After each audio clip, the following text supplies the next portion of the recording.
What's going on, everybody? Hope you had an awesome Easter. Hope you had a great weekend. We're going to take a look at the NBA. We're going to bust through the standings real quick and take a look at Friday night, Saturday night, Sunday night, what happened. I had a pretty busy weekend with my family, so I'll be basically going through this with you for the first time. So we're going to take a look at the standings, and that way when I'm reading off the scores, we'll kind of have some context into what those games meant. Because with like 10 games to go, these games are all have pretty significance in the standings. So if teams are taking games off and not playing well, it for me at least is a tell going into the playoffs what we should expect. So in the East, Boston still holds that 11-game lead. Milwaukee's in the second place. They have a 2-game lead on Cleveland. You look at those three teams in the last 10 games. Boston's 8-2. Their 2 losses were to Atlanta. Going down the stretch, they just don't know how to finish games. It's been the case since they lost in the finals. It's been the case before they got to the finals. It's just been Boston's weakness. They don't know how to finish games. They don't have a point guard. Tatum and Brown don't know how to handle the ball. Until they get that figured out, they're going to struggle. And I don't think they're going to win a finals until they realize that they need to score easy. Fadeaway threes, step back threes, late in the shot clock after dribbling for 45 dribbles and 23 seconds is not good offense. They have a guy who's 7'3". There's only a couple of guys in the league over 7'1". Easy buckets around the basket, and he can hit free throws. So Boston needs to figure that out. Anyways, Milwaukee, they're inconsistent, 6-4 in their last 10. They've been inconsistent all year. They switched to Doc Rivers, which I thought was an awful move. The guy's been a choke artist year after year after year. If he leads them into the playoffs this year, and then they blow a lead, say they have like a 3-1 lead in the first or second round, and they blow that, Doc Rivers might be done forever. So you got Cleveland. They're 4-6 in their last 10. I think everybody's back, and they got their full lineup moving forward. Donovan Mitchell, I think, came back last night or the night before. But I don't expect them to make much noise in the playoffs. They have too many overlapping pieces. They need to make a couple trades. Knicks 7-3 in their last 10. Sorry. Julius Randle is way too inconsistent to be one of their star players. So until he figures it out, and I don't know if he will at this point in his career, he's almost like a worse version of Anthony Davis. You never really know who's going to show up. You got Orlando, 43-31. So Boston 58-16. Milwaukee 47-27. Cleveland 45-30. And then they have a 1-game lead on New York. New York has a 1-game lead on Orlando. Orlando has a 1-game lead on Indiana. And Indiana has a 1-game lead on Miami. Miami has a 1-game lead on Philly. It's freaking hilarious. So all the way up. And then you got Chicago and Atlanta hanging around in the 9 and 10 spot, and they're pretty safe there. So literally in the East, you got, if Milwaukee dropped a couple, you have 2 through 8, which could move around with 8 games to go. And besides not trying to face the big 2, I don't think the rest of it really matters. I heard Embiid could be back on Tuesday, so that's good for Philly. That might make them people are sleeping on them because they're not used to them being in a real conversation. But if Embiid's back and healthy, they have a chance in the East, I guess. Right there with Milwaukee. Boston's still looking better than anybody. Go down to the West. OKC has taken the lead again over Denver. It's only a half-game lead. Denver's dropped a couple of close games. They're both 7-3 in the last 10, as well as Minnesota, who's 1 game behind. They're 7-3 in their last 10. Clippers 6-4 in their last 10. The best basketball they've played recently, even though it's still not great. They're not playing at a high level, but slightly better than 500. It's better than what they've been doing. Dallas, second hottest team in the league, or the hottest team in the league, 9-1. They have 45 wins. They're only 2 games behind the Clippers. Realistically, they're not going to catch the top 3 seeds. Top 3 seeds all have over 50 wins. You're not going to catch them. But New Orleans, Dallas, Clippers, potentially Sacramento and Phoenix could move up and down in the standings in the West with 8 games to go. So these games do matter.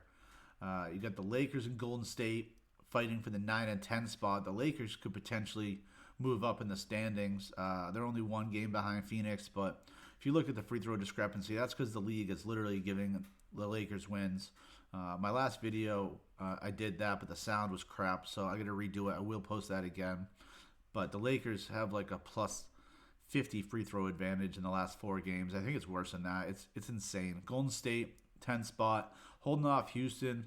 Jalen Green and the Houston Rockets are coming, guys. They were 10-0. They just lost 1, making them 10-1 in their last 11. Probably even better than that. This team's coming. This team's for real.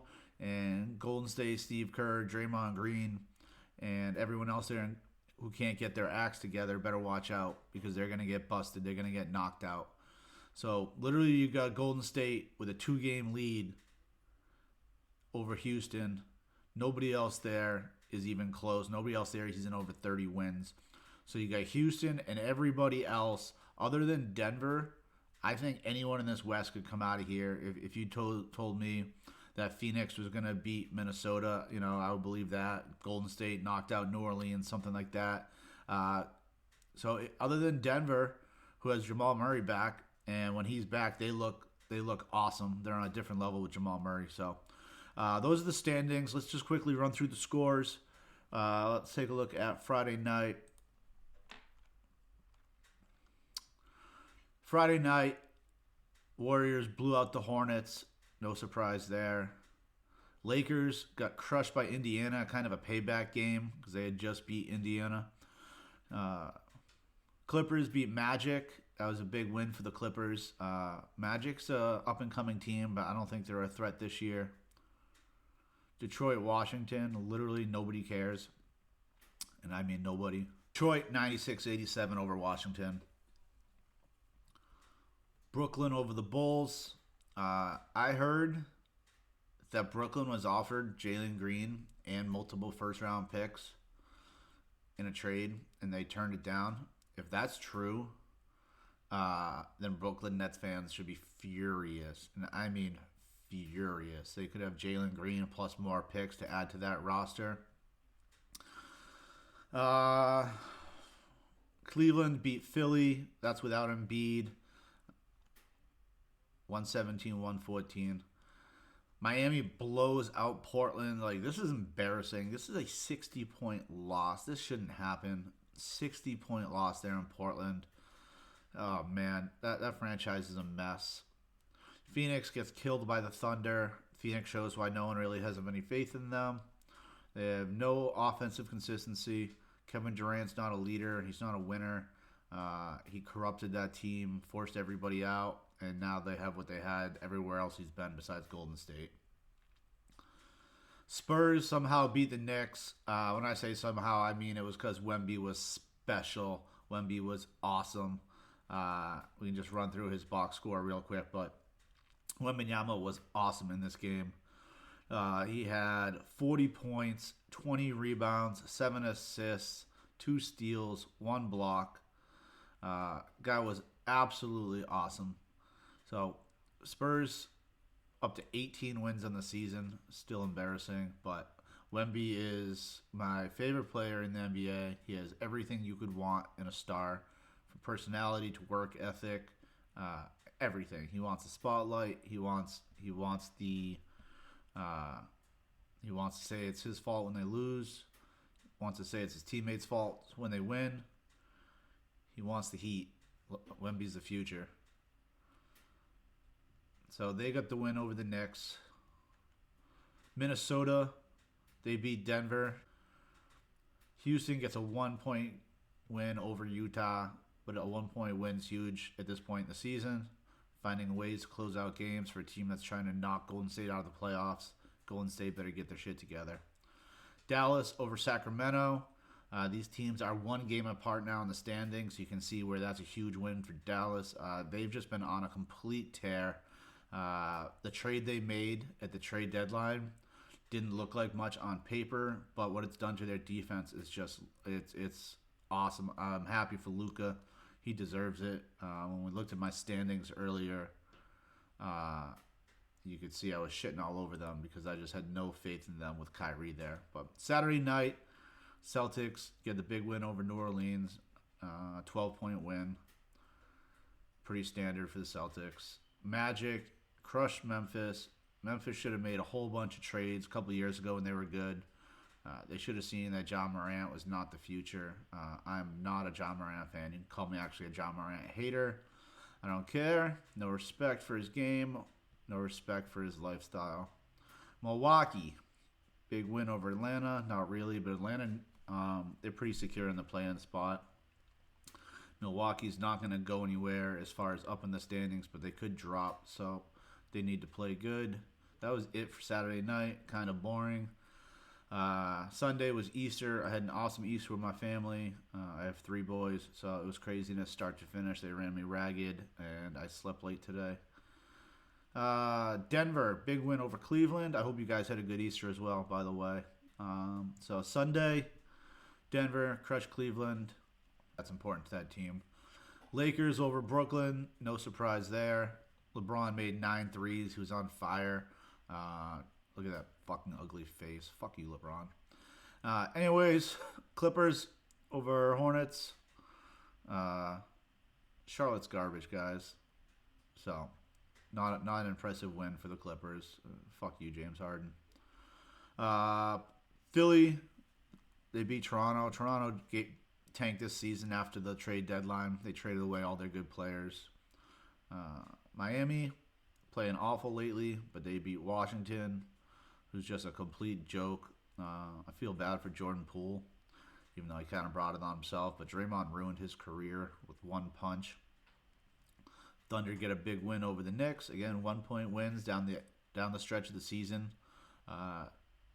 Shows you what type of teams they are. Thunder might make some noise in the West. They keep playing good ball. They've now taken the lead in the Western standings, which we saw.